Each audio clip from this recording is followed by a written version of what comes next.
Good morning बच्चों, कैसे हैं आप सब लोग। होप सो स्वस्थ होंगे। तो चलिए बच्चों, जो लेक्चर सीरीज चल रही है for PYQ solution ISS year 2025 paper 1 series A, right.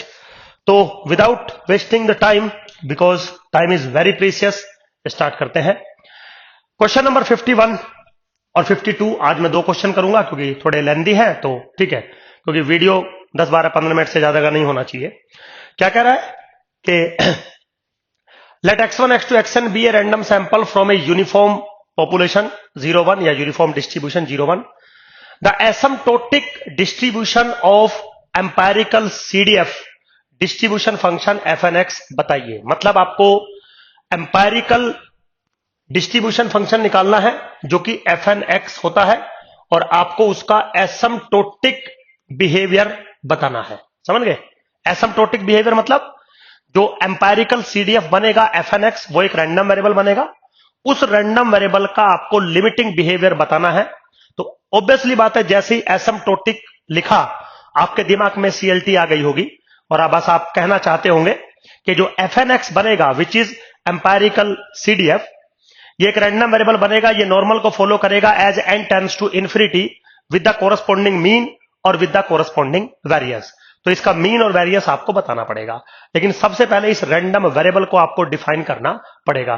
तो आपने शायद हो सकता है ये चीजें नॉन पैरामेट्रिक मेथड्स में पढ़ी होंगी, तो वहीं से ये क्वेश्चन दिया गया है। बिल्कुल सिंपल है मेरे बच्चों। सबसे पहले तो जो एक्स आई है आपका, वो फॉलो कर रहा है IID यूनिफॉर्म 0,1। तो कुछ चीजें यहां पर हम एक बार बताना चाहेंगे, जैसे जो डेंसिटी फंक्शन होगी f ऑफ xx वो 1 के बराबर होगा और जो CDF होगा f ऑफ xx वो मेरे बच्चों x के बराबर होगा, क्योंकि आपको CDF का फॉर्मूला यूनिफॉर्म के केस में पता है। अब सीन ये है कि अगर आप यहां देखें तो सबसे पहले आप एम्पायरिकल CDF डिफाइन करेंगे।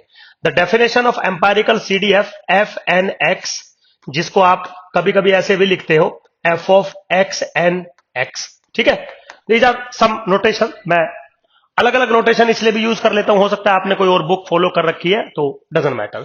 Now the definition of this one is very simple. Number of elements less than equal to x divided by n। ठीक है बेटा, सिंपल है। आप हो सकता है और किसी दूसरे तरीके से भी आपने पढ़ाई करी हो। तो जो number of elements is less then x लिखा है आपने, जो मैंने x लिखा है, now this x is nothing but this x and this n is what, the sample size. और जो नंबर ऑफ एलिमेंट लिखा है ना, इसका मतलब है कि कितनी सैंपल ऑब्जर्वेशन जो आपने x1 x2 xn चूज करी हैं, उनकी वैल्यूज x से छोटी होनी है। आपको यह नहीं बताना कि कितने रैंडम वेरिएबल्स की वैल्यूज x से छोटी है, वो कितने रैंडम वेरिएबल है आउट ऑफ n जिनकी values less than equal to x है। ये है number of elements less than equal to x का मतलब। समझ गए? बिल्कुल सिंपल है।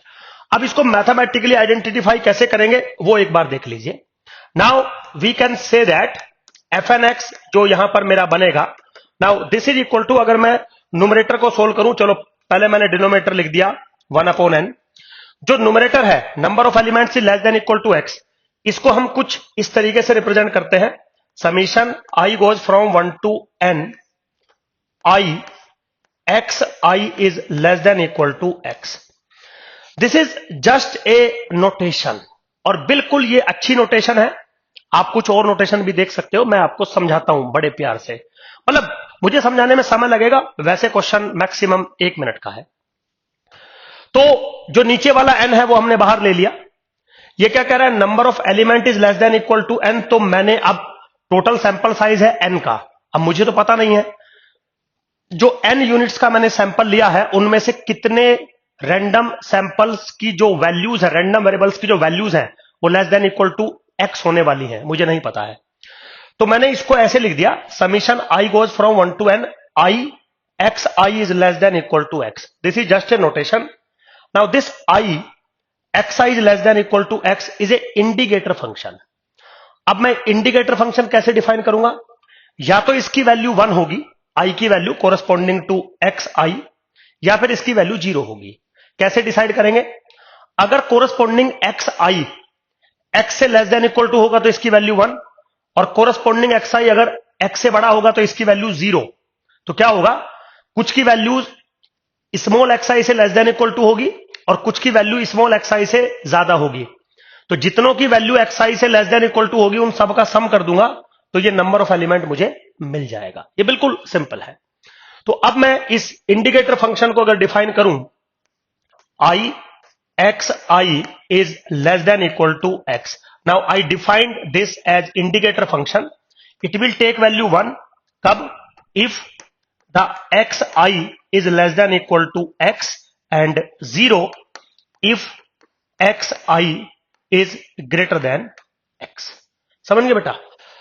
So basically अगर आप देखें this indicator function which defined as this one, because मुझे कुछ काम करना है, is 1 if xi is less than equal to 1 and 0 if xi is greater than x.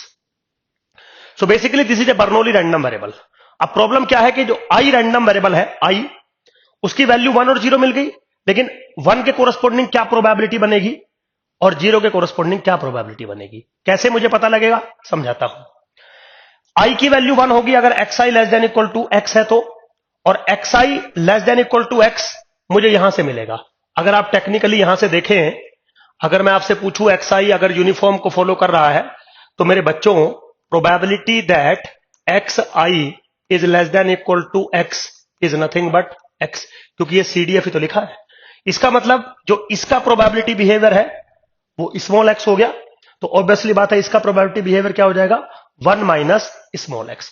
तो यहां पे मैं ये कह सकता हूं कि ये जो रैंडम वेरिएबल है i, this is a Bernoulli random variable which take value 1 0 with probability x and 1 minus x. बिल्कुल सिंपल। उसका रीजन है मुझे इसको as a random variable treat करना है, इसकी वैल्यू इसके बराबर है, तो जब ये as a random variable treat होगा तो मुझे इस रैंडम वेरिएबल के बिहेवियर के बारे में सब कुछ जानकारी चाहिए। समझ गए? बिल्कुल सिंपल था। चलिए तो थोड़ा सा इसको मेरे बच्चों में ऊपर ले लेते हैं क्योंकि मुझे थोड़ा चाहिए कुछ स्पेस अपने बोर्ड पे, इसको मैं साइड में ले लेता हूं।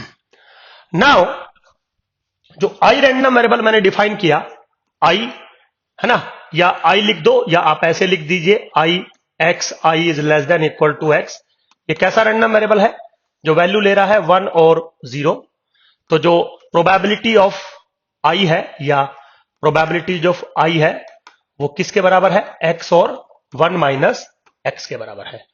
तो यहां पे अगर मैं expectation of I X I is less than equal to X आपसे पूछूं तो आप मेरे को 1 मिनट में एक्स बताएंगे, क्योंकि 1 इंटू दिस वन बात खत्म। अगर आपसे वेरियस पूछूं I X I is less than equal to X, तो आप ऑब्वियसली बात है बर्नौली रैंडम वेरिएबल है तो एनपी और एनपीक्यू, तो एन 1 है तो पी क्या है? एक्स, और 1 माइनस पी क्या है? 1 minus x.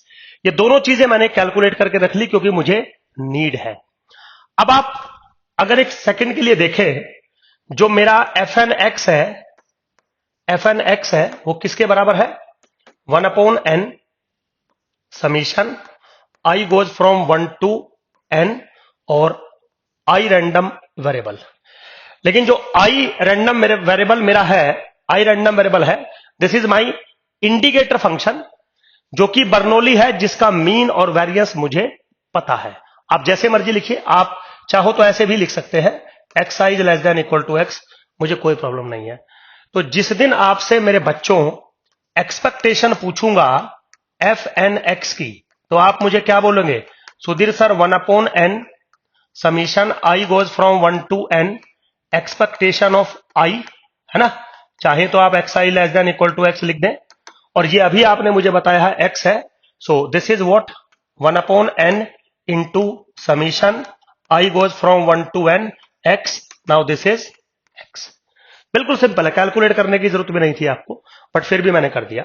Now variance of F N X अगर आपसे पूछा जाए तो this is equal to what? Again क्या हो जाएगा? 1 upon N square summation I goes from 1 to N variance of I X I is less than equal to X, the indicator function. Now this is 1 upon N square into N into variance किसके बराबर है? x into 1 minus X, तो result क्या आ गया, x 1 minus x divided by n। तो जो fn x है उसकी एक्सपेक्टेड वैल्यू आ गई x, और उसका जो वेरिएंस आ गया वो आ गया x into 1 minus x by n। बिल्कुल सिंपल। अब आपसे क्या पूछा हुआ है, वो कह रहा है कि अब आप मुझे इसका कुछ मत करो, आप मुझे इसका एसिम्प्टोटिकली बिहेवियर बता दीजिए। ये लीजिए, एक सेकंड में बता देते हैं।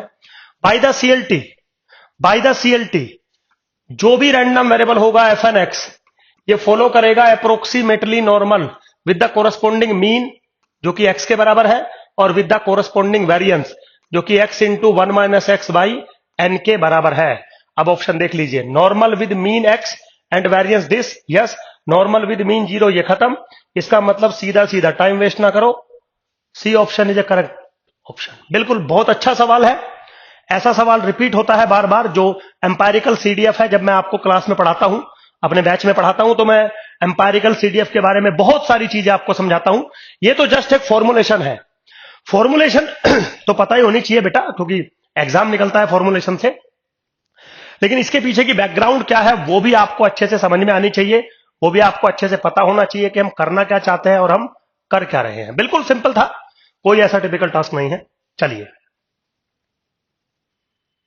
नेक्स्ट क्वेश्चन लेके चलते हैं।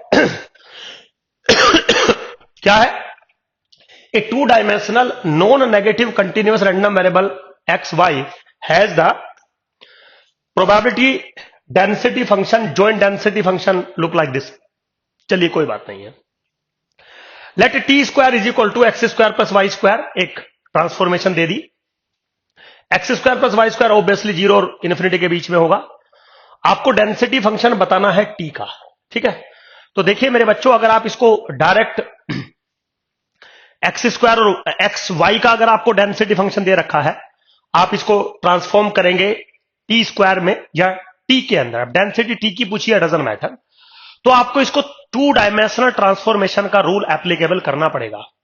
तो ऑब्वियसली बात है, एक छोटा सा आपने कई बार देखा होगा, मतलब ऐसा नहीं है कि किसी और तरीके से सवाल नहीं हो सकता, बिल्कुल हो सकता है मेरे बच्चों, हो सकता है मेरे से भी बेटर कोई आपके पास वे हो। ऐसा नहीं है कि मैं टीचर हूं तो सब कुछ मुझे ही पता है, ऐसा बिल्कुल नहीं है। तो थोड़ा सा अगर आप देखेंगे, अगर x और y पॉजिटिव है या x और y की रेंज पॉजिटिव फाइनाइट डायमेंशंस में है, तो हम कार्टेशियन कोऑर्डिनेट को X square plus Y square वाला अगर सिनेरियो है, तो हम कार्टेशियन कोऑर्डिनेट को पोलर कोऑर्डिनेट में कन्वर्ट करना ज्यादा प्रेफरेबल होता है, ऐसा मुझे लगता है। अब उसका क्या मतलब है समझाता हूं। सबसे पहले आप ट्रांसफॉर्मेशन कर लेंगे। Suppose for example x is equal to R cos theta और y is equal to R sine theta. बिल्कुल सिंपल है। तो यहां पे जो r होता है आपका वो स्ट्रिक्टली पॉजिटिव होता है, और जो थीटा होता है वो lies between 0 to pi by 2। चलिए कोई प्रॉब्लम नहीं है। तो ऑब्वियसली बात है, x comma Y, R comma theta दूसरे रैंडम वेरिएबल्स के फॉर्मेट में ट्रांसफॉर्म हो गया। तो अगर आप यहां पे एक चीज देखें mathematically, X square plus Y square किसके बराबर बन जाता है, आर स्क्वायर। समझ रहे हो। और टी भी पॉजिटिव है, अगर आप टेक्निकल पॉइंट समझे, क्योंकि एक्स वाई दोनों पॉजिटिव है, और X square plus Y square T square के बराबर दिया है, तो कहीं ना कहीं टी और आर जो है वो बराबर है। आपको प्लस माइनस लिखने की जरूरत नहीं है, क्योंकि टी और आर दोनों के दोनों बराबर है। चलिए कोई इतना टिपिकल टास्क इसमें नहीं है। अब हम क्या कर सकते हैं, अब हम एक ट्रांसफॉर्मेशन का जो सिनेरियो है उसको बनाने के लिए जैकोबियन मेथड का हम लोग जनरली यूज करते हैं। So basically density function of X Y मुझे दे रखा है, मुझे डेंसिटी फंक्शन चाहिए आर थीटा का, तो उसके लिए हमें ट्रांसफॉर्मेशन का रूल लगाना पड़ेगा। तो I define a Jacobian J, है ना, which is equal to determinant of, point to be noted, this is not the absolute value, this is, I call this determinant, it doesn't matter how I define delta x y divided by delta r theta। बहुत सारे लोग हैं जो इसको reverse भी define करते हैं, कोई प्रॉब्लम नहीं है उसमें, आप जैसे मर्जी डिफाइन करिए, पर जिस तरीके से आप जैकोबियन डिफाइन करेंगे उसी तरीके से आप ट्रांसफॉर्मेशन का रूल लगेंगे। तो कुछ लोग इसे ऐसे भी डिफाइन करते हैं कि delta R theta by delta X Y. आप बिल्कुल कर सकते हैं, मुझे कोई प्रॉब्लम नहीं है, क्योंकि ये एक मैटरेबल थिंग नहीं है, एक्चुअली ये एक नॉर्मल सी बात है। Now this is what, delta X by delta R, delta X by delta theta, delta Y by delta R, delta Y by delta theta, बिल्कुल लिख सकते हैं आप। अब वैसे भी सोल्व कर सकते थे, delta X by delta R, delta Y by delta R, doesn't matter, वो सब आपको पता है, ये बहुत सिंपल सी चीजें हैं। चलिए नाउ दिस इज व्हाट, अब delta X by delta R मुझे बताइए। तो delta X by delta R आप करोगे तो मेरे हिसाब से कोस थीटा बनेगा। Delta X by delta theta करोगे तो मेरे हिसाब से माइनस के आर साइन थीटा बनेगा। Delta Y by delta R करोगे आप तो कितना बनेगा, साइन थीटा बनेगा। और delta Y by delta theta करोगे तो क्या बनेगा, आर कोस थीटा बनेगा determinant. Now this is equal to what, R cos square theta, now plus R sine square theta, now this is equal to R. क्यों R बना है, क्योंकि R common आ जाएगा तो cos square theta plus sine square theta R के बराबर बनेगा, बात खत्म। तो जैकोबियन की जो वैल्यू आई वो आर आई। अब ऑब्वियसली आर पॉजिटिव है तो मोड ऑफ जे लगाओगे, कोई फर्क नहीं पड़ने का। अब जिस हिसाब से मैंने जैकोबियन डिफाइन किया था उस हिसाब से जो ट्रांसफॉर्मेशन बनने वाली है वो बनने वाली है F of R theta is equal to modulus value of the jacobian into F of X comma Y. ठीक है, मैंने बोला था कि जिस हिसाब से आप जैकोबियन डिफाइन करोगे उसी के अकॉर्डिंग आपको ट्रांसफॉर्मेशन का रूल लगाना पड़ेगा। बिल्कुल सिंपल है, कोई आपको यहां पे ऐसा रॉकेट साइंस देखने को नहीं मिलेगा। इसको थोड़ा सा हम ऊपर ले लेते हैं। सिंपल था मेरे बच्चों सब कुछ। अगर किसी चीज की मुझे जरूरत होगी तो मैं यहां से ले लूंगा। अब क्या है, मिल गया मुझे एफ ऑफ आर थीटा या एफ ऑफ टी थीटा। समझ गए, किसके बराबर है, R into F of X Y की वैल्यू जरा डालो। एफ ऑफ एक्स वाई की वैल्यू डलेगी 4 into X into Y E to the power minus X square plus Y square. बिल्कुल सिंपल है। तो क्या मिल गया मुझे, F of T theta is equal to 4r into X किसके बराबर था, R cos theta into Y किसके बराबर था, R sine theta into E to the power minus X square plus Y square किसके बराबर था, आर स्क्वायर या फिर टी स्क्वायर। तो आप चाहो तो इसको यहां पे टी स्क्वायर लिख सकते हो, बिल्कुल एकदम सिंपल है। तो क्या मिलेगा मुझे, F of T theta is equal to 4r की cube into E to the power minus T square into sine theta cos theta. ये जो आर की क्यूब है ना मेरे बच्चों, आप इसको टी की क्यूब भी लिख सकते हो। तो आप ऐसे डिफाइन कर सकते हो, F of T theta is equal to 4 T की cube E to the power minus T square sine theta and cos theta. बिल्कुल मतलब ऐसा एकदम कोई टिपिकल टास्क नहीं होने वाला है, बिल्कुल सारी चीजें एकदम सिंपल है। तो 4r की क्यूब या टी की क्यूब हम बना सकते हैं, E to the power minus T square इसको हम कर सकते हैं, साइन थीटा और कोस थीटा मेरा बन के आ जाएगा। नाउ अब हमें क्या करना है, हमें टी का डेंसिटी फंक्शन चाहिए। तो टी का डेंसिटी फंक्शन अगर आपको निकालना है तो थीटा के रेस्पेक्ट में इंटीग्रेट करना पड़ेगा। तो एफ ऑफ टी अगर चाहिए तो theta is equal to 0 to pi by 2 मेरे बच्चों, एंड 4 टी की cube E to the power minus के T square into sine theta cos theta और डी थीटा।